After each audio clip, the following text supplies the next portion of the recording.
Coucou tout le monde, je vous retrouve dans une nouvelle vidéo et aujourd'hui je vous retrouve pour vous parler de mes films préférés. Je suis pas très film, enfin je suis plus série que film en fait, donc c'est pour ça que je faisais plus de vidéos sur les séries que sur les films. Voilà, si vous me demandez des films à vous conseiller et tout, enfin j'ai pas une grande culture cinématographique du tout, mais j'avais envie de vous parler de mes films préférés, donc j'en ai pas beaucoup, j'en ai trois et deux qui sont, enfin deux sagas qui sont un peu en bonus. Vous allez voir que c'est un peu des films dans le même univers. Si vous me connaissez, vous savez que, enfin si vous avez déjà entendu un peu mes goûts en matière de lecture ou de série, vous savez que j'aime beaucoup la romance, donc vous allez voir que il y a beaucoup de romances, voire même quasiment que des romances. Enfin, c'est un peu mon péché mignon les romances, j'aime beaucoup ça. Autant en lire, en écrire, en regarder, enfin bref, voilà, sous tout format. N'hésitez pas à me dire vous en commentaire vos films préférés. N'hésitez pas à me dire si vous avez vu aussi les films dont je vais parler.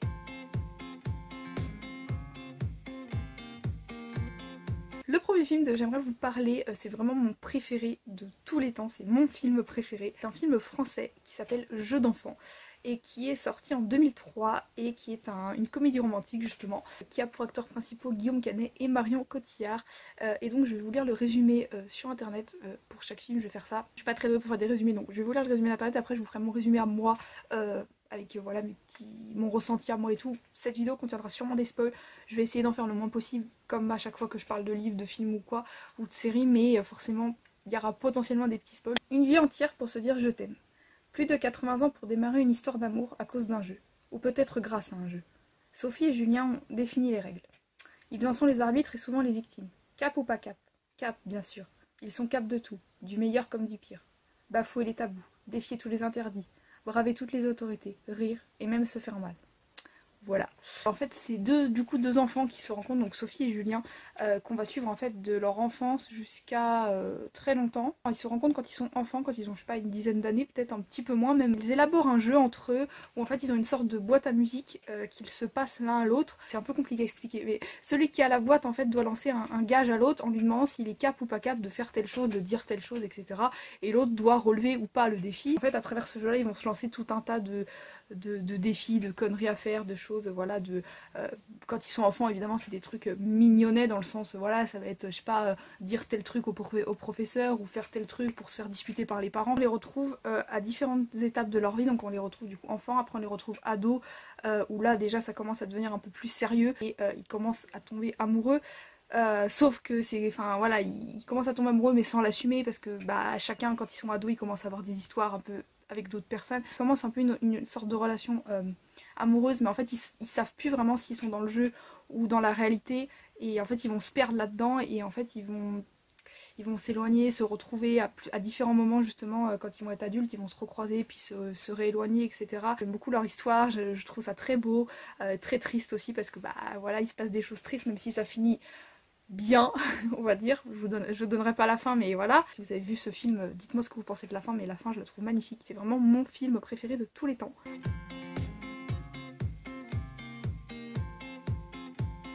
Ensuite, du coup, mon deuxième film préféré, bon, les deux derniers, enfin les deux autres sont un peu à égalité, je savais pas, il n'y a pas vraiment un plus que l'autre, c'est surtout du coup le premier, donc Jeux d'enfants qui est vraiment mon préféré, les autres, enfin les deux autres arrivent à peu près à égalité, vous allez voir là vraiment que je suis vraiment une fan de romance si vous aviez encore un doute.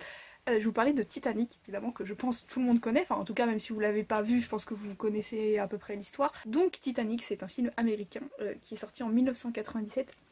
En tout cas pour la version qu'on connaît tous, parce qu'il me semble qu'il y a plusieurs versions de films Titanic, mais la version qu'on connaît tous, elle est sortie en 97. C'est un film avec Leonardo DiCaprio et Kate Winslet, je sais pas comment ça se dit, entre autres évidemment, hein. Quand je vous dis les acteurs, je vous dis que les acteurs principaux bien sûr. C'est donc un film de romance dramatique, je vais vous lire le résumé qu'on trouve sur internet, même si je pense que tout le monde encore une fois connaît plus ou moins l'histoire du Titanic. En 1997, l'épave du Titanic est l'objet d'une exploration fiévreuse, menée par des chercheurs de trésors en quête d'un diamant bleu qui se trouvait à bord. Frappée par un reportage télévisé, l'une des rescapées du naufrage, âgée de 102 ans, Rose DeWitt, je sais pas comment ça se dit, je me souviens plus j'avoue, se rend sur place et évoque ses souvenirs de 1912. Pardon. Je vais vous raconter avec mes souvenirs parce que ça fait un moment que je l'ai pas vu, Jeux d'enfant ça fait pas si longtemps que ça que je l'ai pas vu, mais Titanic ça fait un moment quand même que je l'ai pas regardé donc je me souviens de l'histoire, mais voilà.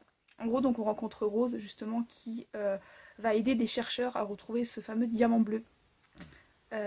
Dans l'épave du Titanic, donc 102, enfin pas 102 ans après, mais plusieurs années après, puisque oui, 1912-1997, donc voilà, 80 ans après, on va dire en gros. Elle va en fait nous raconter ses souvenirs qu'elle a de son comment elle a perçu toute l'histoire du Titanic, tout ce qui s'est passé à bord pour elle. Donc en fait elle c'était une fille de noble, une femme de noble il me semble, elle était dans les hauts placés. On va suivre toute son histoire à elle, enfin à elle et pas que à elle, mais toute l'histoire du Titanic déjà dans un premier temps.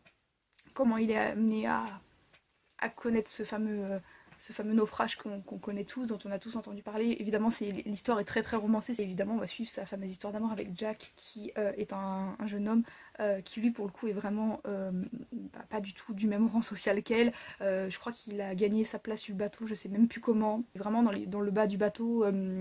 Voilà, en 3ème classe je crois, ou même en dessous encore. Déjà j'aime beaucoup le fait d'en apprendre plus sur l'histoire du Titanic, même si comme je vous l'ai dit c'est très romancé et sûrement très différent de la réalité, mais le gros est à peu près là je pense. En tout cas après je me suis pas renseignée vraiment sur la vraie histoire du Titanic, je vous avoue, mais c'est assez intéressant. Puis en même temps évidemment l'histoire d'amour qui est juste mais magnifique. Cette histoire d'amour est à la fois magnifique, tragique, triste et belle, et enfin tout ce qu'on veut. Il y a une alternance un peu passé-présent. On a du coup le présent en 1987 où Rose du coup est âgée de 102 ans et nous raconte cette histoire là à travers ses yeux à elle. Dans les chercheurs vont essayer de retrouver l'épave du Titanic et pour retrouver ce fameux diamant bleu. C'est un film que j'aime beaucoup, donc je voulais en parler, même si je pense que je le fais découvrir à personne parce que je pense que même les gens qui ne l'ont pas vu le connaissent.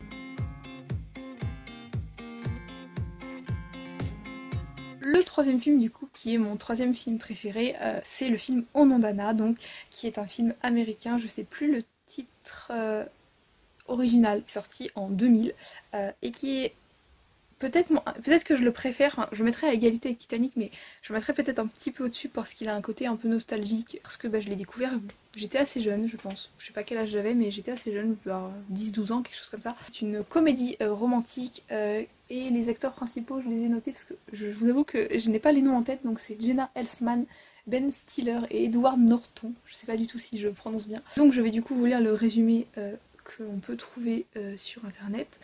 Amis depuis l'école primaire, Jack et Brian, respectivement rabbin et prêtre, sont inséparables.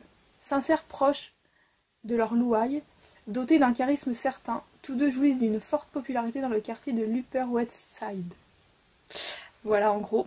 Je trouve que ce résumé ne représente pas très bien l'histoire, enfin le global en tout cas, qui est vraiment le principal en fait. Donc on va suivre du coup 3 personnages, donc Anna, Jack et Brian, qui sont amis. Enfin Jack et Brian sont amis de base depuis qui sont enfants, et à leurs 13 ans je crois, 13-14 ans, ils rencontrent donc Anna. Ils vont devenir tous les deux un trio inséparable jusqu'à, je sais pas, pendant 2-3-4 ans peut-être, un truc comme ça. Les parents d'Anna se font muter je crois, ou en tout cas déménagent avec Anna du coup, et donc ils se perdent de vue, enfin les deux garçons restent en contact, mais ils se perdent de vue avec Anna. Ils se retrouvent 16 ans après.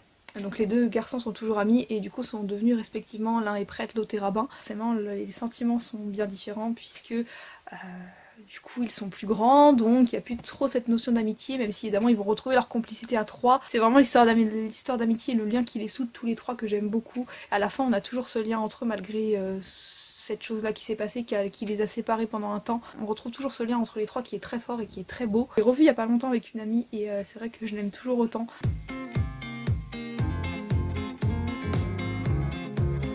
Et donc les sagas un petit peu bonus dont j'aimerais vous parler, alors je vais vous en parler un petit peu plus rapidement parce que je pense que déjà c'est deux sagas que vous connaissez, c'est 2 sagas françaises qui n'ont rien à voir l'une avec l'autre d'ailleurs, mais c'est plutôt pour le côté nostalgie parce que toutes les deux je les ai découvertes avec ma maman, elle aimait beaucoup ces 2 sagas là et puis du coup moi je les aime beaucoup maintenant aussi. La première du coup c'est La Boum. On suit un peu la vie d'une adolescente de 13-14 ans qui est interprétée par Sophie Marceau. On suit un petit peu sa vie, voilà, d'adolescente, les premiers émois, les premiers amours, tout ça. Et donc la deuxième saga dont j'aimerais vous parler, c'est Les Visiteurs. Je pense que pareil vous connaissez aussi, hein, c'est de la comédie, c'est vraiment très drôle. Voilà, c'est pas l'histoire en elle-même que j'aime énormément, c'est encore une fois le côté nostalgique et l'humour.